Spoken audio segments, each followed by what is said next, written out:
name is Kim Martinez, and today we're going to talk about stroke prevention and treatment with a special look at tissue plasminogen activator administration, or tPA.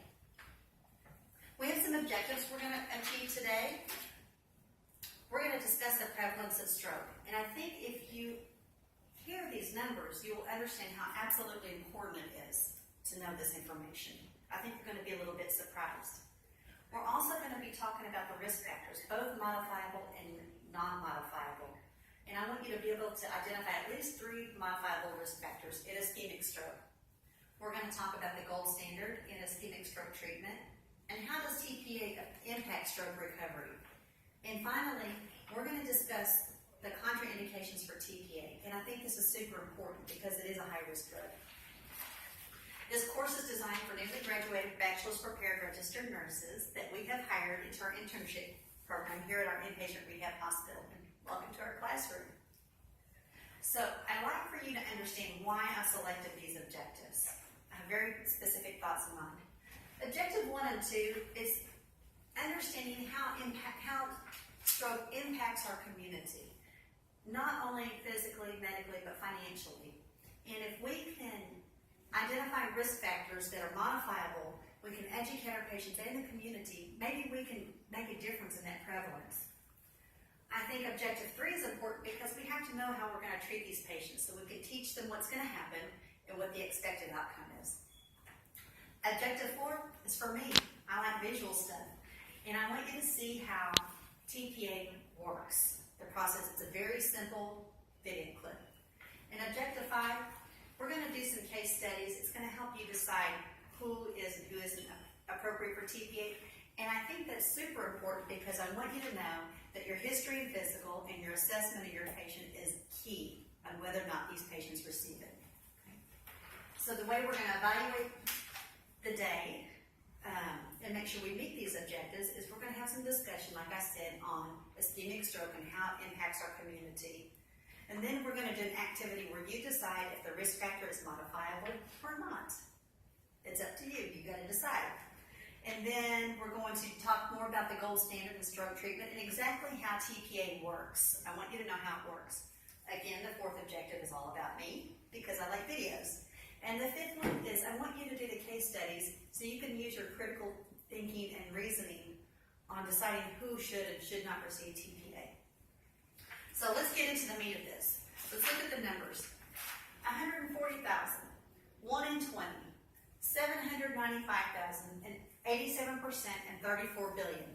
Any idea what these numbers mean? I'm going to tell you. 140,000. That's how many people have died from a stroke every single year in this country. 140,000 people. That's 1 in 20 deaths. So of all the deaths in America, 1 of those is stroke related out of 20. 1 in 20. 795,000, that's the number of Americans that have a stroke. Now, they may not die from it, but chances are they have lengthy residual effects. And you should understand that stroke is one of the most debilitating long-term diagnoses there are with the debilitating effects.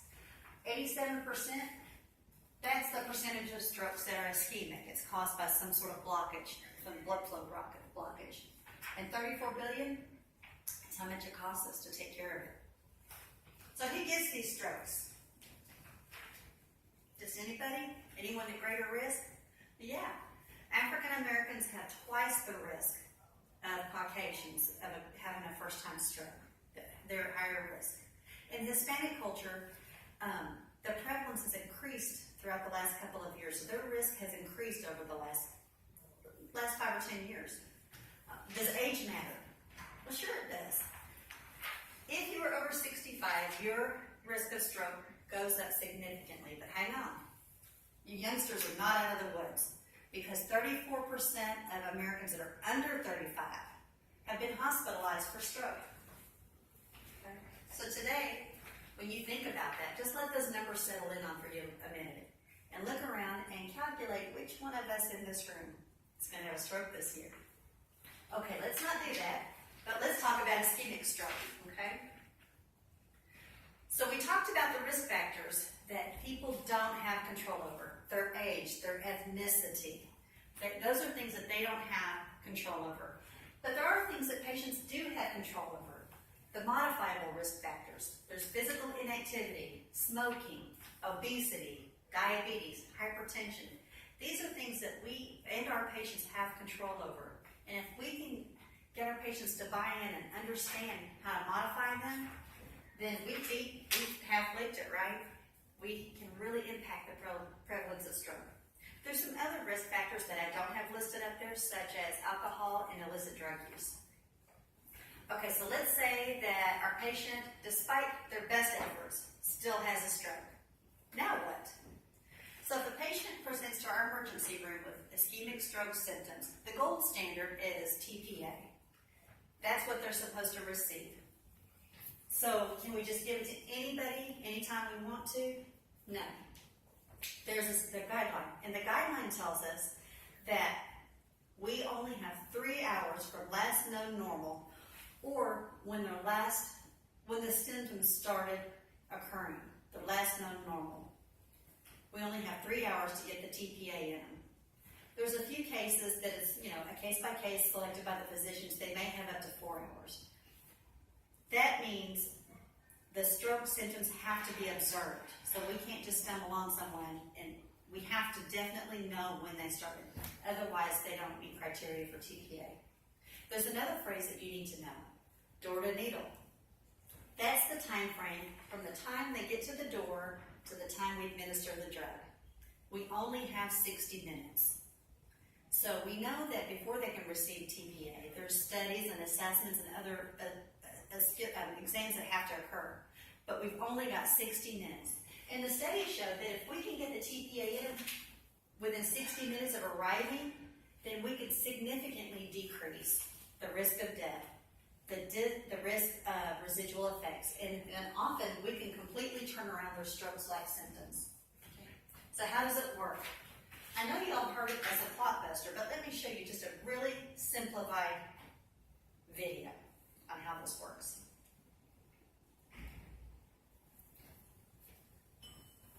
All right, so I wanted to provide just a little brief background on what tPA actually does. tPA is referred to as a clot buster, so obviously its job is to break apart clots, but how does it do that? And so this is a slide that shows a model of a blood vessel, and this yellow sunrise-looking thing is an atheroma, or an area of narrowing due to atherosclerosis. And so normally blood kind of flows past that area. However, atheromas are prone to rupture, and so clots can form at that site, or clots traveling from elsewhere can get caught at that site of narrowing. And when that happens, obviously blood flow stops, which is a problem. And so the idea of tPA is that tissue plasminogen activator works on a substance that's already in our blood called plasminogen. And it basically takes this enzyme and turns it on. So once the enzyme is turned on, it binds all over the clot. It's part of your body's natural ability to dissolve clot, and essentially breaks that clot down, which then restores blood flow. And that's why we call it a clot busting drug.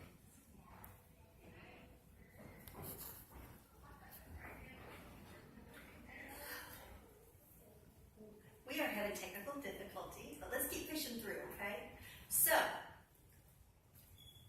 now that we know it's a clot buster and we know how that works, can anyone have it?